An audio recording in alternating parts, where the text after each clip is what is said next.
By the final year of the Second World War, Allied planners no longer discussed Japan as a defeated enemy in waiting.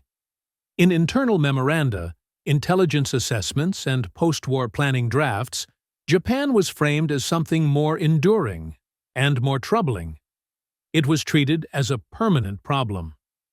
This framing did not emerge suddenly in 1945.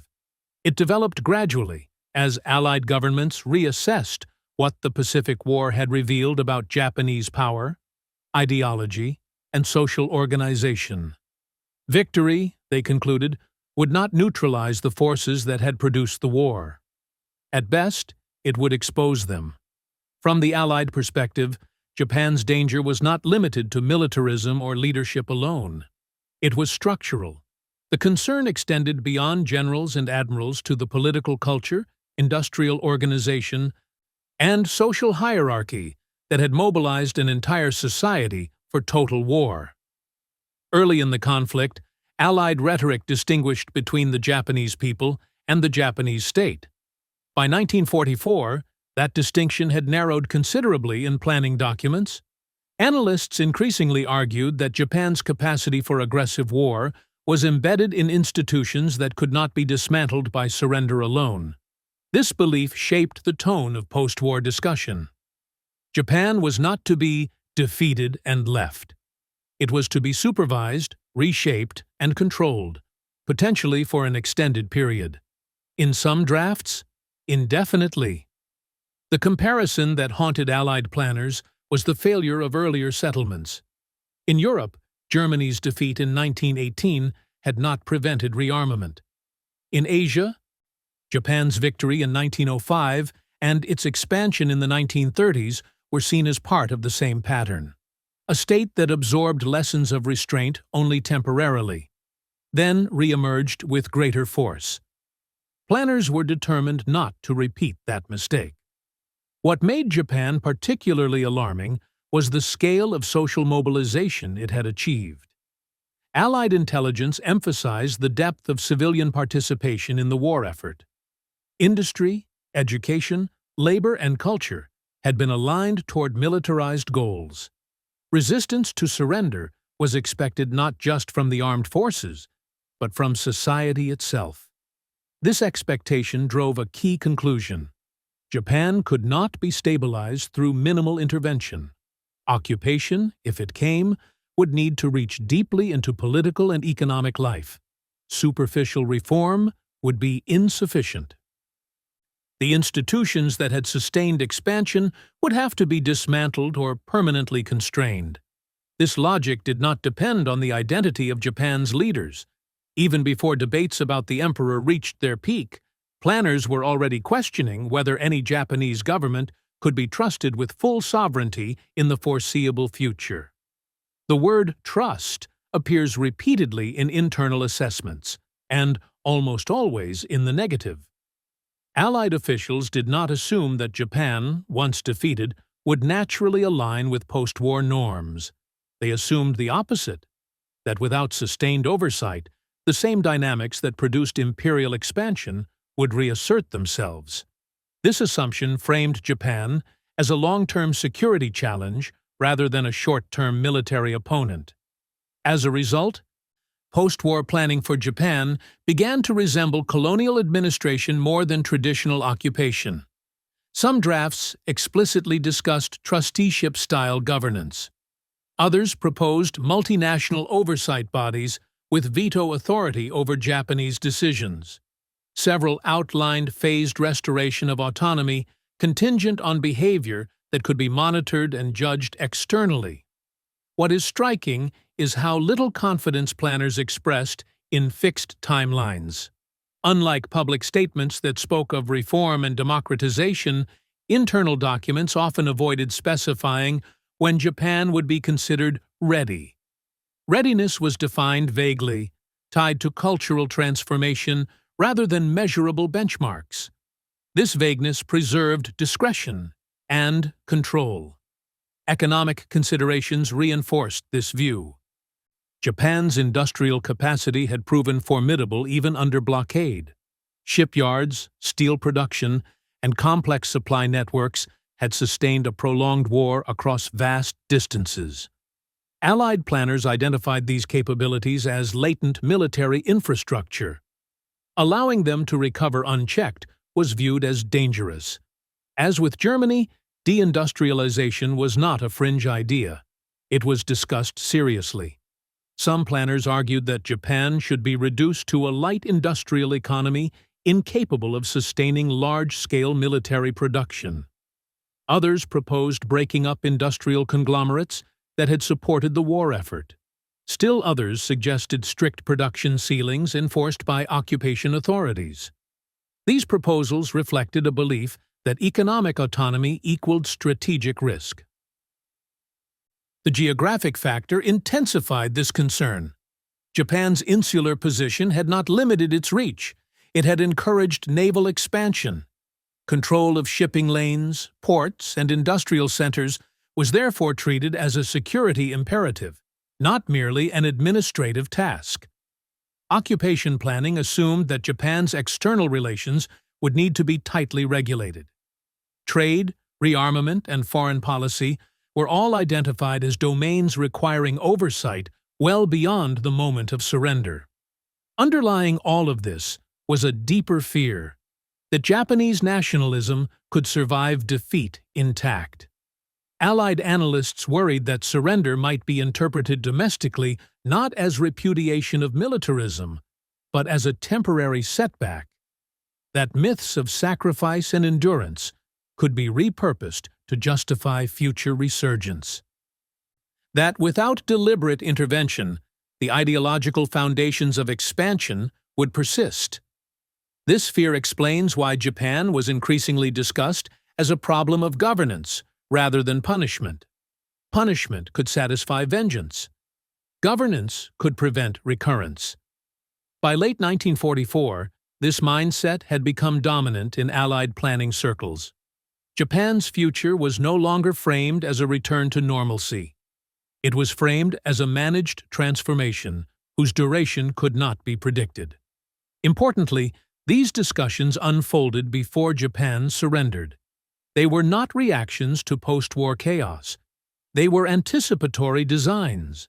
The Allied assumption was clear. Japan, left alone, would reconstitute the conditions that led to war. Therefore, it could not be left alone. This assumption did not dictate a single course of action.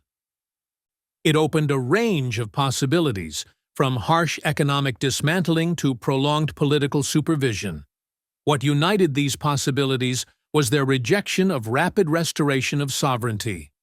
Japan would be allowed to exist, but not to decide its own future freely. This framing sets the foundation for everything that followed. It explains why debates about occupation were so intense, why economic control featured so prominently, and why the fate of Japan's leadership became a matter of strategic calculation rather than moral judgment. Before surrender, Japan had already been judged, not merely as an enemy to be defeated, but as a system to be controlled. By the time the war in the Pacific entered its final phase, Allied governments were no longer waiting for Japan to fall before deciding what to do with it. Planning for occupation did not follow victory. It anticipated it. Inside Washington and London, specialized committees began working on Japan's future while combat was still raging. These were not abstract think tanks. They were policy-shaping bodies tied directly to post-war authority, tasked with converting assumptions into administrative designs. In the United States, responsibility for Japan planning was divided uneasily between civilian and military institutions. The United States War Department approached the problem as one of security and control. The United States Department of State framed it as a matter of political transformation and long-term stability. Both agreed on one core premise: Japan could not be allowed to resume independent strategic decision-making immediately after defeat. This agreement shaped every subsequent discussion. Early drafts avoided the language of liberation. Instead, they used terms like supervision, authority, and direction. The occupation was imagined not as a brief interlude, but as a governing phase whose endpoint was undefined. What distinguished Japan from earlier occupations was the level of detail planners attempted to impose in advance. They debated governance structures, economic ceilings, security arrangements, and even cultural reform before a single Allied soldier set foot on the home islands. This was not confidence, it was anxiety. One recurring concern dominated early planning: resistance after surrender. Analysts expected that even if Japan formally capitulated, elements of the military and bureaucracy might continue to resist occupation or undermine reforms. The prospect of decentralized ideological resistance haunted planners. To counter this, occupation designs emphasized centralized authority. Fragmentation was considered dangerous. Multiple occupation zones, like those planned for Germany, were discussed briefly, then rejected by most American planners. Divided authority, they feared, would invite competition, confusion, and exploitation. Japan, in this view, required a single controlling hand. This logic led to proposals that concentrated power in a supreme occupation authority, backed by overwhelming military force and insulated from domestic Japanese influence. The occupation government would not merely oversee, it would direct. Political reform was framed as a controlled process, not an organic one. Planners debated how to restructure Japan's institutions without allowing nationalist elements to regain influence. Elections were discussed cautiously. Parties were to be vetted. Speech and assembly were to be regulated during the transition. Democracy, in these documents, was not treated as an immediate right. It was treated as a long-term objective contingent on compliance. Economic planning followed a similar pattern. Japan's industrial system had supported prolonged war despite resource scarcity. Allied planners saw this as proof of dangerous adaptability. The solution, in early drafts, was not immediate reconstruction, but managed contraction. Some proposals advocated dismantling heavy industry outright. Others suggested strict production limits enforced by occupation authorities. Still others argued for redirecting industry exclusively toward civilian needs under external supervision. The common thread was control. Japan's economy was to be reshaped in a way that prevented autonomous military mobilization. Trade policy, shipping, and access to raw materials were all identified as levers that occupation authorities would retain. Notably, these discussions occurred without any guarantee that Japan would accept such constraints peacefully. Planners assumed compliance would have to be enforced, not negotiated. This assumption influenced how long the occupation was expected to last. While public messaging emphasized reform and eventual self-government, internal documents avoided timelines. Instead, they described stages. Each stage depended on behavior that would be evaluated by the occupiers themselves. This design gave occupation authorities discretion without accountability. If Japan progressed satisfactorily, autonomy could be expanded. If not, controls would remain. The criteria for satisfaction were deliberately vague. Another major fault line in pre-surrender planning concerned international participation. British officials favored some form of Allied oversight to legitimize the occupation.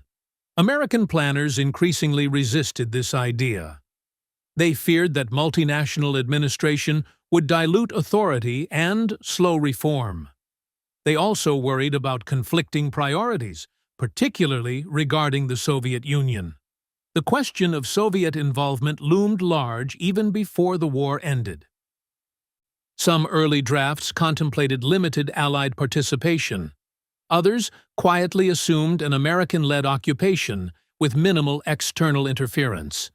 The trend over time moved decisively toward unilateral control. This shift reflected a strategic calculation. Japan's location made it too important to entrust to shared governance. Whoever controlled Japan would shape the balance of power in Asia. Thus, even before surrender, the occupation was being framed not only as a corrective measure, but as a geopolitical asset. Cultural reform added another layer of complexity. Planners debated how deeply occupation authority should intervene in education, religion, and media. Some argued that dismantling militarism required reshaping national narratives. Others warned that excessive interference could provoke backlash. The compromise was selective intervention. Certain symbols and institutions would be preserved temporarily to maintain order, while others would be restructured quietly over time. This pragmatism masked a deeper reality. Planners were unsure how much control was enough. They feared doing too little. They feared doing too much. But uncertainty did not lead to restraint. It led to hedging, designs that preserved maximum authority while deferring difficult choices. By late 1944, these plans had reached a level of specificity that assumed inevitability. Japan's surrender was treated as a matter of time, not possibility. Occupation structures were refined accordingly. What remained unresolved was how much of this pre-planned control would survive contact with reality. Would resistance force harsher measures? Would compliance allow faster liberalization? Would geopolitical shifts override initial intentions? These questions were acknowledged, but unanswered. What mattered was that Japan's future had already been framed. Before surrender, before devastation was complete, before peace was declared, Japan had been assigned a role in the post-war order. It would not rejoin the international system as an equal. It would re-enter under supervision. This pre-surrender planning reveals a critical truth. The occupation of Japan was not improvised. It was engineered in advance, guided by fear of recurrence rather than hope for transformation. And it set the stage for the most contentious decision of all: how much of Japan's existing system should be dismantled, and how much should be preserved to make control possible. That decision would define everything that followed. More than any other issue in Allied planning for post-war Japan, industry became the point where fear hardened into policy. To Allied analysts, Japan's industrial system was not merely an economic engine. It was the infrastructure of war. Shipyards, steel mills, machine tool plants, chemical facilities, and shipping networks had enabled expansion across Asia and sustained a prolonged conflict despite severe resource constraints. That adaptability alarmed planners. They concluded that if Japan retained industrial autonomy, it retained the capacity for renewed militarization. This conclusion did not depend on ideology. It was mechanical. Industry produced ships. Ships projected power. Therefore, industry equaled risk. As a result, early occupation planning treated Japan's economy not as something to be restored, but as something to be constrained. Internal memoranda drew direct comparisons with Germany.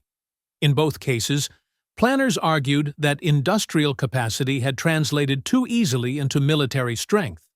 In both cases, deindustrialization was framed not as punishment, but as prevention.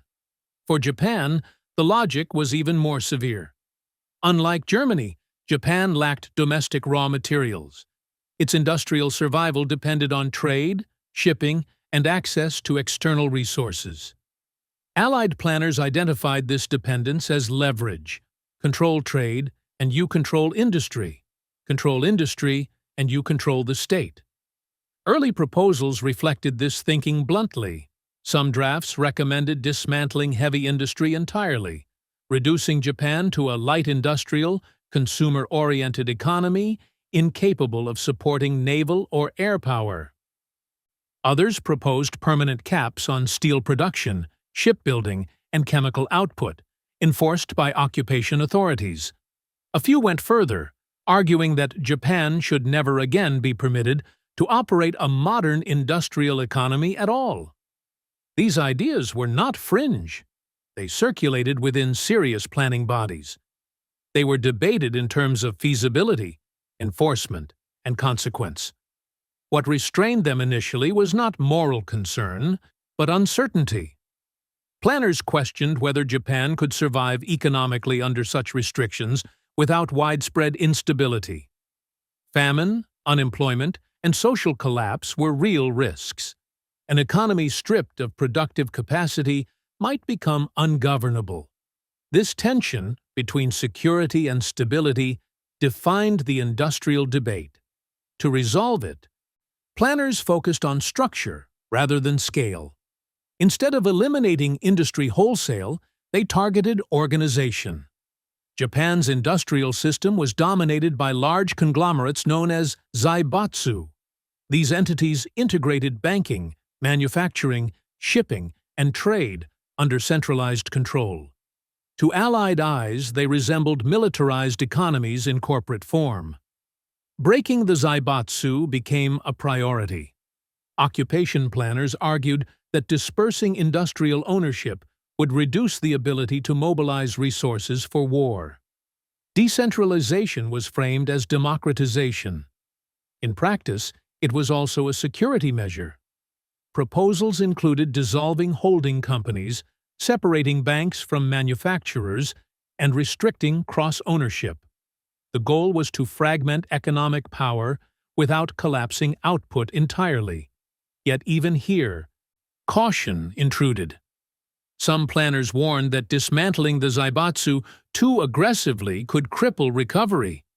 Japan would need production to feed its population and pay for imports. Total fragmentation might create inefficiency and chaos. Once again, control, not destruction, emerged as the compromise. Industry would be allowed to function, but under rules set externally. Output would be monitored. Strategic sectors would be supervised. Export capacity would be regulated. The economy would exist, but it would not decide. Another layer of the industrial question concerned labor. Allied analysts recognized that Japan's wartime economy had relied on coercive labor practices, mobilization laws, and state direction. Occupation planning sought to dismantle these mechanisms, but not necessarily to empower labor fully. Labor unions were discussed as tools to counterbalance industrial concentration, but planners were wary of politicization. They feared that uncontrolled labor movements could destabilize occupation authority or invite ideological influence. As with political reform, labor reform was designed to be managed. The industrial debate also intersected with the question of international competition. Some Allied officials worried that permanently suppressing Japan's industry would disadvantage Western economies in the long term. Others argued the opposite, that allowing Japan to rebuild fully would create a future competitor. These arguments did not resolve cleanly. They revealed conflicting priorities within the alliance. What unified them was a shared desire to retain leverage. Japan's industrial fate was not to be decided by Japan.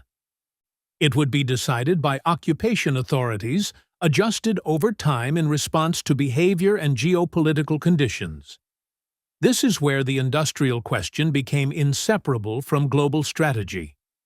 As the war neared its end, planners began to consider Asia's post-war balance of power. China's instability, the Soviet Union's presence in Northeast Asia, and the future of Korea all influenced thinking about Japan's economic role. A weakened Japan might be easier to control, but it might also be vulnerable. A revived Japan could serve as a stabilizing force, but only if aligned correctly. These considerations introduced hesitation. By early 1945, some planners began to question whether permanent industrial suppression was sustainable. The fear was not that Japan would recover too quickly, but that it would collapse too completely. Collapse would create a vacuum. Vacuums invite intervention. Thus, The industrial question evolved from how much to dismantle to how much to allow. But this evolution did not reflect a change in intent. It reflected a change in calculation. The original premise remained. Japan's industry was dangerous if autonomous. The solution shifted from elimination to supervision. This distinction is crucial. When history later described Japan's post-war recovery as benevolent reconstruction, it often skipped this phase of debate. It overlooked how close planners came to permanent economic suppression, and how reluctantly they retreated from it. Japan's eventual industrial revival was not the fulfillment of original plans. It was a revision forced by circumstance. At the time these debates were unfolding, that revision was not yet certain. What was certain was that industry lay at the heart of the occupation project. Control the economy, planners believed, and you control the future. That belief would soon collide with another dilemma, one that could not be solved with regulations or output ceilings: the question of legitimacy. Because no matter how carefully Japan's industry was managed, occupation authority still required a face, a symbol, a structure through which control could be exercised without provoking collapse. And that led inevitably to the most controversial decision of all: the decision about the emperor. Among all the unresolved questions facing Allied planners in the final months of the Pacific War, none carried more risk than the fate of the emperor. Everything else, industry, governance, security, could be redesigned through regulations and authority. The emperor could not. He embodied continuity. Remove him, and Japan might fracture. Preserve him, and the legitimacy of the occupation itself might be undermined. From the start, planners were divided. On one side were those who argued that Hirohito was inseparable from Japan's war effort. They pointed to his constitutional role, his symbolic authority, and his presence at the apex of the state. To them, leaving the emperor in place meant preserving the very structure that had enabled militarism. In their view, reform without removal was illusion. These planners warned that the emperor's survival would allow nationalist myths to persist, that responsibility for war would be deflected downward, that future generations could reinterpret defeat not as repudiation, but as tragedy imposed from outside. From this perspective, removing the emperor was not vengeance. It was clarity. The alternative camp feared something else entirely. They feared collapse. Japan, they argued, was not a Western state where institutions could be disassembled without consequence. The emperor was not merely a political figure. He was a stabilizing axis around which society revolved. Remove him abruptly, and the result might not be reform, but chaos. This fear was not hypothetical. Allied intelligence assessments warned of potential mass resistance, social breakdown, or even insurgency if the emperor were deposed or tried. Loyalty to the throne, they believed, could outlast loyalty to any government. Occupation planners faced a brutal calculation. Justice and symbolism argued for removal. Control and stability argued for preservation. Neither option was clean. Early drafts reflected this uncertainty. Some recommended arresting the emperor as a war criminal. Others proposed exile. A few suggested retaining him in a purely ceremonial role, stripped of authority and meaning. But none of these proposals answered the core problem: how to govern Japan in the immediate aftermath of defeat. Occupation authority would be thin. Allied forces would be limited in number. The country would be devastated. Food shortages loomed. Infrastructure was damaged. Maintaining order would be essential. In that context, the emperor represented something invaluable: continuity without consent. If the emperor endorsed surrender and cooperation, compliance could be achieved with minimal force. If he resisted, or was removed, occupation authority would have to be imposed entirely from outside. This is where pragmatism overtook principle. Gradually, the debate shifted. The question was no longer whether the emperor deserved removal. It was whether Japan could be governed without him. The answer, planners increasingly concluded, was no. This conclusion did not reflect admiration or forgiveness. It reflected fear. Fear that removing the emperor would create a vacuum that occupation forces could not fill. Fear that disorder would invite extremism. Fear that instability would undermine every other reform the Allies hoped to impose. Preserving the emperor became a means of control, not an act of mercy. But preservation came with conditions. The emperor's role would be redefined. His divinity would be renounced. His political authority would be curtailed. He would become a symbol without sovereignty, a figurehead whose value lay in compliance rather than command. This transformation was essential to the occupation's success. By keeping the emperor, Allied planners believed they could channel obedience without legitimizing militarism. The emperor would act as a bridge between occupation authority and Japanese society, absorbing shock while deflecting blame. This logic was deeply uncomfortable. It required trusting the very institution planners distrusted. It required accepting that accountability would be incomplete. And it required rewriting the narrative of responsibility in ways that would echo for decades. Yet the alternative was judged worse. The decision hardened in the final months before surrender. Planners stopped debating removal and began planning containment. The emperor would remain, but he would be managed. This management extended beyond ceremony. Occupation authorities would control access to him, shape public messaging, and ensure that his statements aligned with reform objectives. His survival would serve the occupation's goals, not his own.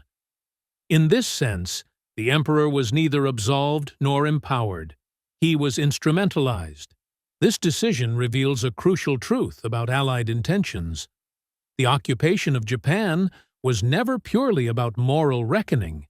It was about control. Justice was subordinate to stability. Symbolism was subordinate to manageability. The emperor dilemma forced planners to confront the limits of idealism. They could not dismantle every institution without risking collapse. They could not impose total transformation without leverage from within. And the emperor, for all his associations, provided that leverage. The choice to preserve him shaped everything that followed. It allowed occupation authorities to implement sweeping reforms with minimal resistance. It facilitated demobilization. It reduced the likelihood of insurgency. It enabled rapid compliance with directives that might otherwise have provoked defiance. But it also carried long-term costs. By preserving the emperor, responsibility for the war became diffuse. Accountability was fragmented. The narrative of Japan's past was softened. Future debates about guilt, memory, and reform would unfold within boundaries set by this choice. From the Allied perspective, this trade-off was acceptable. Their priority was not historical reckoning. It was preventing recurrence, and in their calculation, the emperor, controlled, constrained, and repurposed, was the most effective tool available. The irony is difficult to escape. To dismantle Japan's wartime system, the occupation preserved its most powerful symbol. To impose external authority, it relied on internal legitimacy. And to prevent future militarism, it chose continuity over rupture. This was not a contradiction to planners. It was a necessity. Understanding the emperor dilemma is essential because it exposes the occupation's true character. It was not a clean break. It was a negotiated transformation, engineered from above, enforced from outside, and stabilized from within. The decision to keep the emperor was the linchpin that made everything else possible. Without it, the occupation might have required far harsher measures, or failed entirely. With it, Japan could be controlled, reshaped, and eventually repositioned. But that repositioning would raise another question, one that planners could no longer avoid. Who, ultimately, would control Japan? Because preserving the emperor solved the problem of legitimacy. It did not solve the problem of power, and the struggle over power would determine Japan's place in the post-war world. Once Allied planners accepted that Japan would be occupied, reshaped, and supervised, a question immediately followed, one that proved more consequential than any debate about industry or symbolism. Who would actually control Japan? At first glance, the answer seemed obvious. Japan had fought a coalition war. Logic suggested a coalition occupation. Shared authority would distribute responsibility, legitimize reforms, and prevent any single power from dominating the post-war order in Asia. That logic did not survive contact with reality. From the beginning, American planners were deeply skeptical of multinational control. Their objections were not ideological. They were operational. Japan, they argued, was too complex, too fragile, and too strategically important to be governed by committee. The experience of coalition warfare had taught them that shared command produced delays, compromises, and ambiguity. In peacetime occupation, those flaws would be magnified. Reform required speed. Control required clarity. Neither thrived under divided authority. This skepticism intensified as the war approached its end. The United States had borne the overwhelming burden of the Pacific Campaign. It had supplied the bulk of forces, logistics, and planning. American officials believed, privately but firmly, that this entitled them to decisive control over the outcome. This belief hardened into policy. Early occupation drafts increasingly assumed a single supreme commander with comprehensive authority. Advisory bodies might exist. Allied consultation might occur. But decision-making power would be centralized. Japan, in this model, would not be governed by alliance. It would be governed by command. This approach was justified publicly as efficiency. Internally, it was understood as leverage. Control of Japan meant control of a strategic pivot in Asia. Whoever administered Japan would shape its political system, economic recovery, security posture, and international alignment for decades. The United States did not intend to share that influence. This intention became especially clear in discussions surrounding the Soviet Union. The Soviet role in Japan's defeat was expected to be significant, particularly after commitments to enter the war against Japan. Yet American planners moved quietly to ensure that Soviet participation in occupation would be limited. This was not framed as exclusion. It was framed as necessity. Planners argued that introducing Soviet authority into Japan would complicate reform, that ideological differences would produce friction, that security arrangements would become unmanageable. More candidly, they feared that Soviet presence would dilute American influence and introduce long-term instability. Japan's geographic position amplified these concerns. Unlike Germany, Japan was an island nation. Access could be controlled. Occupation zones could be avoided entirely if desired. This fact offered an opportunity that did not exist in Europe. American planners recognized it. By shaping surrender terms and occupation structures carefully, they could create a situation in which Japan was administered almost exclusively by the United States, with Allied participation reduced to symbolic oversight. This vision was not openly declared. It was implemented through administrative design. Committees were structured to advise, not govern. Authority was vested in a single supreme commander. Allied representatives were granted access, not veto power. Japan would be occupied in the name of the Allies, but controlled in practice by one. This concentration of power was justified internally as a safeguard against paralysis. Reform, planners believed, required consistency. A unified chain of command would prevent contradictory policies and ensure compliance. But it also served a strategic purpose. By excluding rival influence at the outset, the United States could shape Japan's transformation without interference. Political reforms could be directed. Economic recovery could be managed. Security arrangements could be aligned with American interests. This was not incidental. It was central. The decision to pursue near-exclusive control over Japan reveals how occupation planning intersected with emerging global competition. Even before the war ended, planners were thinking beyond Japan itself. They were thinking about Asia's balance of power, China's instability, Korea's uncertain future, and the Soviet Union's presence in Northeast Asia all made Japan's alignment critical. A controlled, cooperative Japan could serve as a stabilizing anchor. A contested Japan could become a flashpoint. Thus, occupation planning merged seamlessly into strategic positioning. Japan was not merely to be pacified, it was to be positioned. This perspective helps explain why American planners resisted any arrangement that might limit their authority. Shared governance risked shared outcomes. Exclusive governance preserved flexibility. Flexibility mattered because planners did not yet know how the post-war world would unfold. Would cooperation continue? Would rivalry harden? Would Asia fragment or align? By controlling Japan directly, the United States ensured it could adapt to any of these scenarios. This control extended beyond formal authority.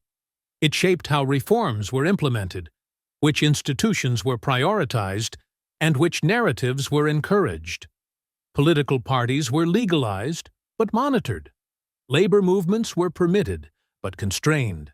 Economic recovery was supported, but guided.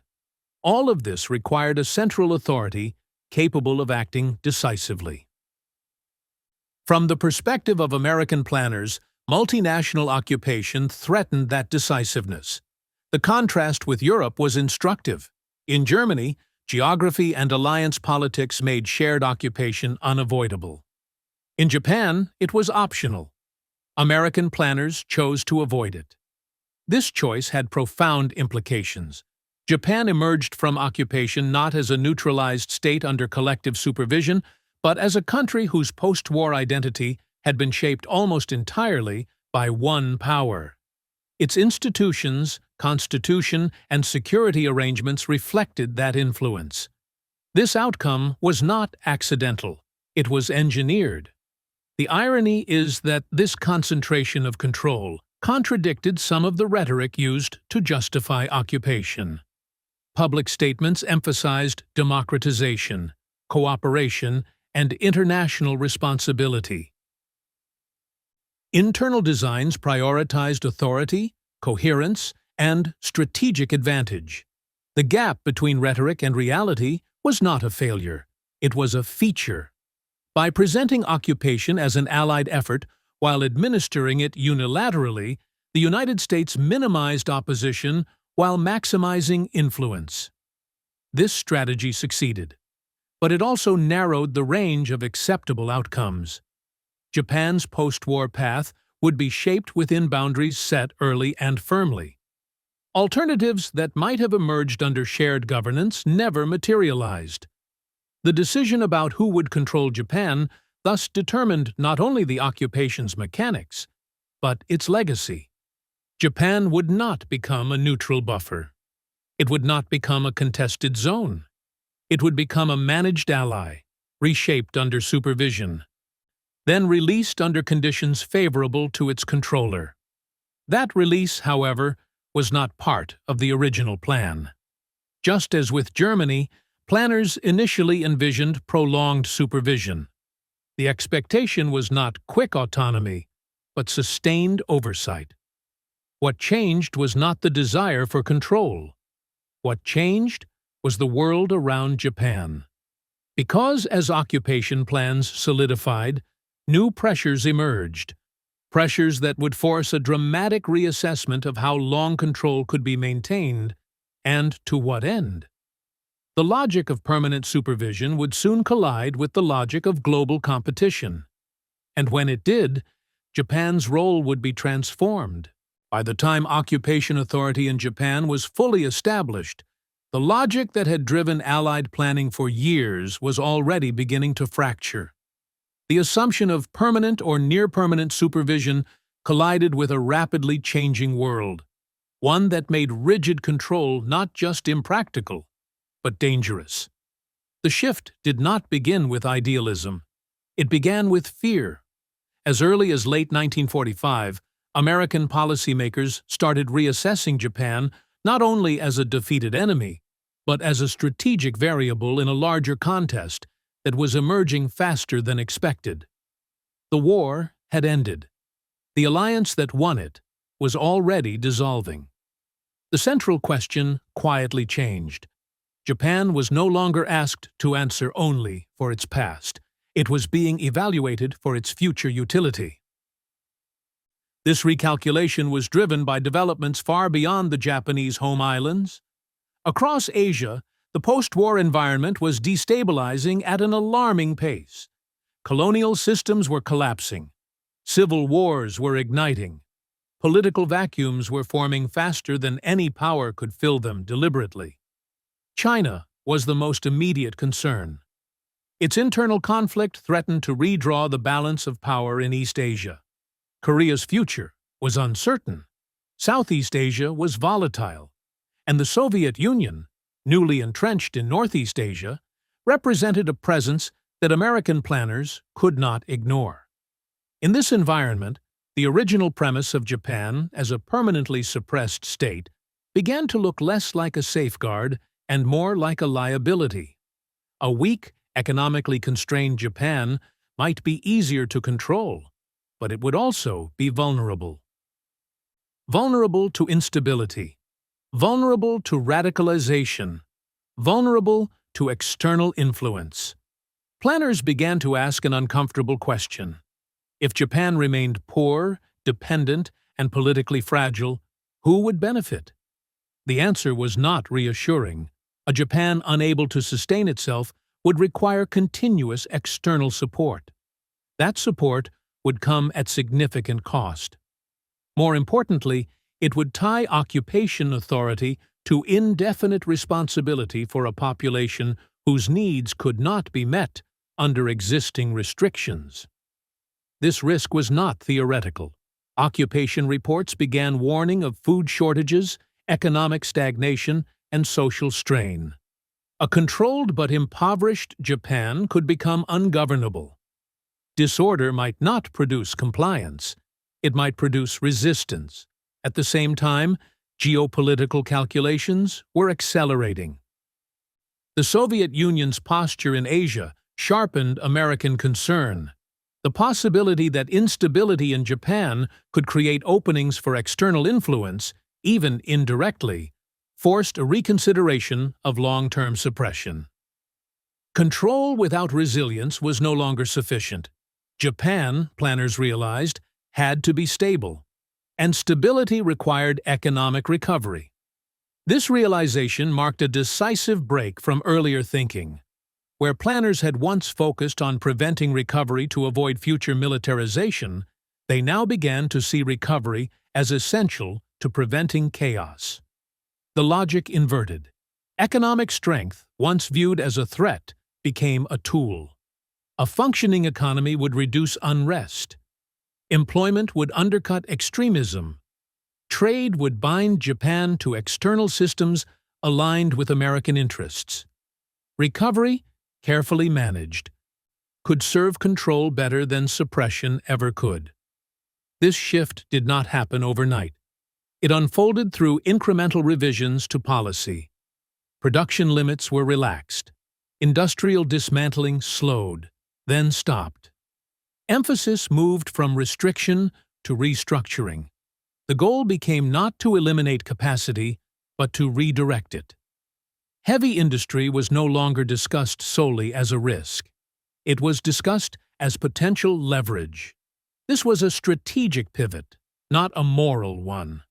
Planners did not suddenly decide that Japan deserved autonomy. They decided that a revitalized Japan could be more useful than a constrained one. The language in internal documents changed accordingly. Japan was increasingly described as a stabilizing factor rather than a permanent threat. Its geographic position, once cited as a reason for control, was now cited as a reason for investment. The occupation's purpose quietly evolved. Instead of indefinitely supervising a defeated enemy, the objective became shaping a cooperative partner. This evolution explains the speed with which earlier assumptions were abandoned. Plans that had envisioned decades of control were replaced by frameworks that allowed for gradual release. The criteria for autonomy were softened. Timelines, once deliberately vague, became shorter and more concrete. The shift was pragmatic, not principled. Japan's transformation was no longer evaluated primarily through the lens of its past actions. It was evaluated through the lens of future alignment.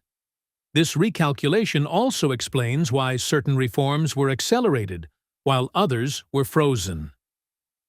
Political reforms that encouraged stability were prioritized. Economic reforms that enabled growth were expanded. Measures that threatened to destabilize existing structures, such as aggressive dismantling of industrial organizations, were quietly reconsidered. Even the emperor's preserved role became more significant in this new context. His presence, once justified as a tool of control, now served as a symbol of continuity during rapid transformation. Continuity reduced risk. Risk reduction served strategy. By the late 1940s, the idea of permanent control over Japan had effectively collapsed. It was no longer compatible with American strategic objectives. A permanently suppressed Japan could not play the role now envisioned for it. This reversal was never announced publicly. There was no declaration that earlier plans had been wrong, no acknowledgement that suppression had given way to cultivation. Instead, the narrative emphasized success. Reform was portrayed as progress, recovery as benevolence. The original intent, to control indefinitely, faded from memory. What replaced it was a story of transformation guided by enlightened leadership. The occupation became a success story rather than a case study in recalculated necessity. But the underlying truth remained. Japan was not released because it had fully changed. It was released because the world had. The pressures of emerging global rivalry forced a reassessment of priorities. Control had to give way to alignment. Suppression had to give way to strength. Japan's future was no longer defined by what it had been. It was defined by what it could become within a new strategic order. This does not mean that control disappeared, it was reshaped. Economic recovery was encouraged, but security arrangements ensured dependence. Political autonomy expanded, but within boundaries. Sovereignty returned, but not symmetrically. Japan emerged not as an equal partner, but as a structured one. The abandonment of permanent control was therefore not an act of trust. It was an act of strategy, and it set the stage for the final transformation of Japan's post-war identity, from defeated enemy to supervised subject to indispensable asset. Understanding this reversal is essential because it reveals the true driver of post-war policy. It was not repentance, it was recalculation. And it demonstrates how quickly even the most rigid plans can dissolve when power shifts. The occupation of Japan did not end because its goals were fulfilled. It ended because its goals changed. In later retellings of the post-war period, Japan's recovery is often framed as one of history's great success stories. A defeated nation was rebuilt, democratized, and integrated into the international system through enlightened policy and generosity. The occupation is remembered as reformative rather than coercive. collaborative rather than controlling. This narrative is comforting. It is also incomplete. What later generations called reconstruction was, in its earliest and most consequential phase, a tightly managed process designed to preserve leverage while projecting benevolence. Recovery was not simply allowed, it was calibrated. From the beginning, occupation authorities distinguished between rebuilding and autonomy. Infrastructure could be restored. Industry could be revived. Living standards could improve. But decision-making power would remain constrained. Japan's recovery was never unconditional. Economic revival, often cited as evidence of trust, unfolded within boundaries defined externally. Production targets, trade access, and financial policy were all shaped by occupation priorities. The purpose was not merely to restore prosperity, but to channel it in directions that reduced risk and increased alignment. This distinction is crucial. Japan was encouraged to grow, but not to diverge. Industries central to civilian life were prioritized. Those with clear military applications were monitored, delayed, or redirected. Trade routes were reopened selectively. Access to raw materials depended on compliance with broader strategic goals. Recovery proceeded, but under supervision. This supervision extended into political life as well. The introduction of democratic institutions did not equate to unrestricted political freedom. Parties were legalized, but their activity was monitored. Public discourse expanded, but limits remained implicit. Certain questions, especially those touching on occupation authority or security arrangements, were treated cautiously. Democracy, as implemented, was structured. This structure reflected the occupation's dual mandate: transform Japan internally while anchoring it externally. Political pluralism was acceptable so long as it did not threaten alignment. Reform was encouraged so long as it did not destabilize control. The myth of reconstruction often overlooks how provisional many of these changes were initially intended to be. Early occupation plans did not assume that reforms would endure independently. They assumed that sustained oversight would be necessary to preserve them. What changed was not the need for control, but the method. As direct supervision became less tenable, indirect mechanisms took its place. Economic interdependence replaced administrative oversight. Security agreements replaced occupation authority. Institutional design replaced overt coercion. Control became embedded rather than imposed. This evolution allowed later narratives to emphasize partnership over supervision. By the time sovereignty was formally restored, the architecture of influence was already in place. Japan's constitution, often celebrated as a foundation of post-war democracy, exemplifies this dynamic. It reshaped governance profoundly, but it also codified constraints. Certain policy options were removed from debate entirely. Security decisions were externalized. Military autonomy was curtailed in ways that persisted long after occupation ended. These outcomes are frequently framed as voluntary commitments. In reality, they were negotiated under conditions of asymmetry.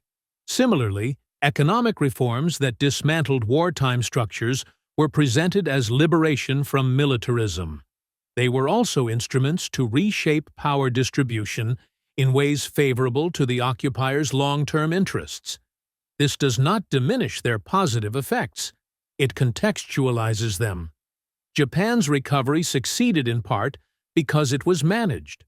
Disorder was minimized. Extremism was contained. Stability was prioritized. But management is not the same as independence. The myth of reconstruction collapses these distinctions. It treats recovery as evidence of trust rather than evidence of oversight transitioning into influence. It suggests that Japan's post-war path emerged naturally once constraints were lifted, rather than recognizing how carefully those constraints were redesigned. Another element often obscured is selectivity. Not all aspects of Japan's wartime system were dismantled. Some were preserved, repurposed, or adapted. Bureaucratic expertise remained. Administrative continuity was maintained. Certain elites were excluded, others retained. This selectivity was strategic. Occupation authorities sought to avoid total rupture. Continuity reduced risk. It enabled governance with fewer resources. It ensured that reforms could be implemented efficiently. Later narratives often interpret this continuity as cultural resilience. In reality, it was policy choice. The myth of reconstruction also minimizes the role of external pressure in shaping Japan's choices after formal occupation ended. Alignment with broader strategic objectives did not cease with sovereignty. It was reinforced through treaties, security arrangements, and economic integration. Japan's recovery unfolded within a framework that rewarded conformity and discouraged deviation. From a policy perspective, this was success. From a historical perspective, it complicates the story. Japan did not simply rise from defeat through internal transformation. It rose through a process guided, constrained, and incentivized by external authority. The difference matters because it reframes agency. Recovery was not the absence of control. It was the evolution of control. The myth persists in part because it serves multiple interests. It allows former occupiers to highlight benevolence rather than coercion. It allows Japan to emphasize resilience rather than constraint. And it allows post-war institutions to present outcomes as natural rather than engineered. But history is rarely so neat. The reality is that Japan's post-war recovery was conditional, selective, and strategically bounded. It succeeded because it aligned with the priorities of those who controlled the environment in which it occurred. This does not negate its achievements. It explains them. Understanding the myth of reconstruction is essential because it reveals how narratives are shaped after power has already done its work. By the time recovery is celebrated, the mechanisms that guided it are often invisible. Japan's case illustrates how occupation can transition into partnership without ever fully relinquishing influence. The story told afterward emphasizes generosity and reform. The story told internally emphasized stability and alignment. Both are true, but they are not the same. The myth endures because it simplifies a complex reality into a moral arc. Defeat leads to humility. Humility leads to reform. Reform leads to recovery. What it omits is how carefully that arc was managed. Japan's recovery was real. Its autonomy was partial. Its transformation was guided. And the legacy of that guidance did not end with reconstruction. It shaped Japan's identity, its foreign policy, and its role in the post-war world. To understand that legacy fully, we must look beyond recovery and examine what was never said openly, what plans were buried, what intentions were softened, and what narratives replaced them. Because the final phase of Japan's occupation was not about rebuilding, it was about forgetting. When the occupation of Japan began to wind down, a careful process unfolded alongside it, one that had little to do with governance and everything to do with memory. Plans were not simply revised, they were buried. Early occupation drafts that had envisioned prolonged supervision, economic suppression, and trusteeship-style control did not become part of the public record in any meaningful way. They were not debated openly. They were not formally repudiated. They were quietly replaced. This silence was deliberate. Admitting how close the Allies had come to permanently constraining Japan would have complicated the emerging narrative of partnership and reform. It would have raised uncomfortable questions about intent, and it would have undermined the legitimacy of the new relationship being constructed. So the story was simplified. Japan's transformation was presented as the result of enlightened policy rather than strategic recalculation. Occupation authority was reframed as guidance. Control was recast as cooperation. What had begun as a security project was remembered as a moral one. This reframing did not require falsification. It required selection. Certain facts were emphasized, others were omitted. The emphasis fell on constitutional reform, demilitarization, and economic recovery. These were tangible, visible achievements that could be presented as evidence of success. Less visible were the debates that preceded them, the plans that assumed Japan could not be trusted with sovereignty at all. Those plans faded into archives. The language of official histories reflected this shift. Words like temporary, assistance, and transition replaced earlier terms such as supervision and authority. The occupation was described as a bridge rather than a constraint. This mattered because language shapes interpretation. By reframing control as partnership, policymakers created continuity between occupation and alliance. The end of occupation did not appear as a release from oversight, but as a natural progression toward cooperation. Japan's re-entry into the international system was thus framed as restoration rather than conditional admission. The absence of public reckoning also served domestic audiences. For the occupying power, emphasizing benevolence reduced scrutiny. It allowed policymakers to present outcomes as the product of wisdom rather than necessity. It avoided debates about imperial overreach or coercive governance at a moment when global leadership was being consolidated. For Japan, the softened narrative reduced stigma. It allowed defeat to be interpreted as transformation rather than subjugation. It preserved national dignity while enabling reintegration. Both sides benefited from forgetting. This forgetting extended to responsibility. By preserving existing structures selectively and shielding certain figures from accountability, the occupation enabled a narrative in which responsibility for the war was diffused rather than concentrated. Blame became abstract. Lessons became general. This diffusion made reconciliation easier, but it also obscured causation. The absence of explicit acknowledgement that Japan had once been viewed as unfit for sovereignty allowed later generations to assume that autonomy had always been the intended end state. That assumption was false. Autonomy became acceptable when circumstances changed, not because original fears disappeared, but because new priorities emerged. Yet that conditionality was never emphasized publicly. Instead, Japan's recovery was framed as validation of democratic reform. The occupation was portrayed as a success because it aligned with values rather than interests. This moral framing proved durable. It shaped textbooks, public speeches, and diplomatic rhetoric. It influenced how Japan's post-war role was understood both domestically and internationally. What it did not reflect was the contingency of the outcome. Japan's path was not preordained. It was chosen from among alternatives that were real, documented, and at times dominant in planning discussions.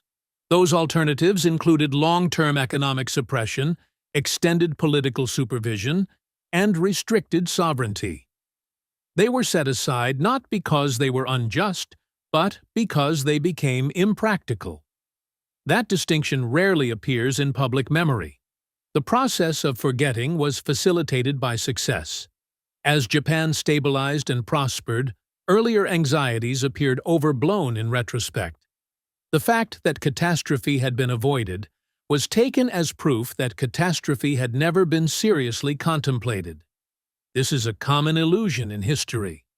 Plans that are abandoned quietly tend to disappear entirely. Their abandonment is mistaken for their absence. In Japan's case, the speed of recovery accelerated this erasure. Economic growth reframed the occupation as a catalyst rather than a constraint. Alliance politics reframed control as choice.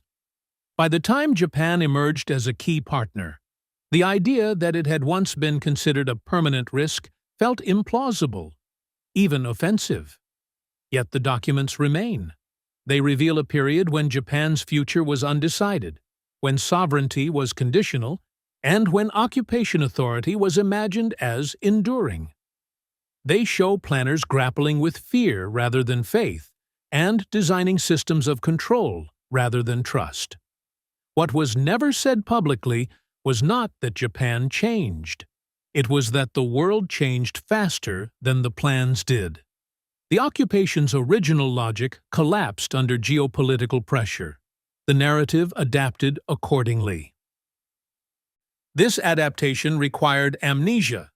By forgetting the severity of early intentions, policymakers created a cleaner story, one that aligned with emerging values and strategic needs. That story became the foundation of post-war identity.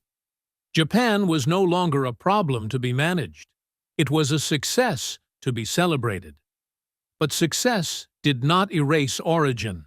The conditions under which Japan was allowed to recover were shaped by calculations that had little to do with redemption and much to do with alignment. Control gave way to cooperation not because control was unnecessary, but because it could be exercised more subtly. The absence of public acknowledgement allowed that transition to proceed without resistance. No one was asked to approve the shift. No one was asked to debate the alternatives. History moved on. Understanding what was never said publicly matters because it reveals how power transitions are normalized. Occupation becomes alliance. Supervision becomes partnership. Constraint becomes choice. These transitions do not require confession. They require silence. Japan's post-war story is often told as an exception, a uniquely successful transformation. In reality, it was a case study in how quickly narratives can be reshaped once outcomes align with interests. The occupation ended. The influence remained. The memory adjusted. To understand Japan's place in the post-war world, one must look not only at what was built, but at what was deliberately forgotten. Because the final act of the occupation was not reform, it was reframing. When the occupation of Japan formally ended, the public story appeared simple.